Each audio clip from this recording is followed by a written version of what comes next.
Ed eccoci qui con la 53KID. Non servono molte parole per descrivere il cambiamento di questa macchina, nel senso che sono palesemente visibili dato che è stata completamente rivisitata dal punto di vista di design. Abbiamo infatti una macchina che è stata riprogettata per ritrasmettere quel family feeling delle altre macchine, delle macchine dalla 6 in su, 6, 7, 8 e 11. Questa macchina, oltre a questa modifica che è sicuramente una modifica estetica e quindi visibile, ha anche delle modifiche strutturali, nel senso che la rivisitazione estetica, la rivisitazione del design ha permesso di ridisegnare completamente la nuova dashboard, il nuovo pannello di comandi, in cui abbiamo riposizionato tutti i comandi portandoli in posizione anteriore, grazie al spostamento del display in questa posizione. Il display infatti è stato dislocato rispetto alla posizione tradizionale e grazie a questo braccetto può essere regolato in posizioni diverse per aiutare l'operatore a trovare la corretta posizione di utilizzo.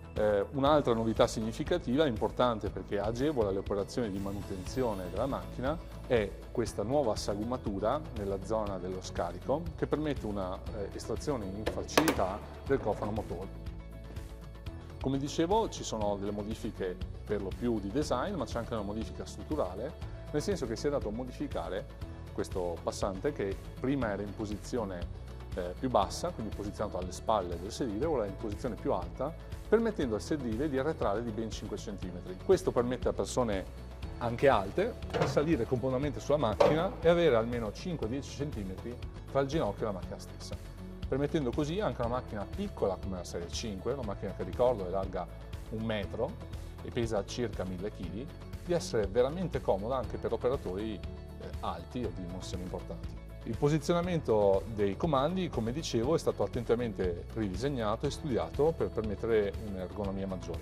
Questa è la testimonianza di come MultiOne mette un'attenzione spasmodica all'innovazione, votata a un migliore utilizzo della macchina. Infatti è stata allestita questa macchina con il nuovo joystick multifunzione, che come abbiamo già visto porta tutti i comandi in posizione anteriore. Il display posizionato in questa maniera, come anticipavo, permette una regolazione in modo tale che sia evitata che la luce del sole impedisca la lettura corretta del display e i pulsanti sono ora tutti visibili e posizionati comodamente in questa posizione. Al lato dell'operatore abbiamo invece i fusibili che sono in questa posizione per permettere una manutenzione semplificata. La 5.3 KID riporta tutte le funzionalità della 5.3K, quindi abbiamo una pompa ingranaggio aggiuntiva e l'iFlow.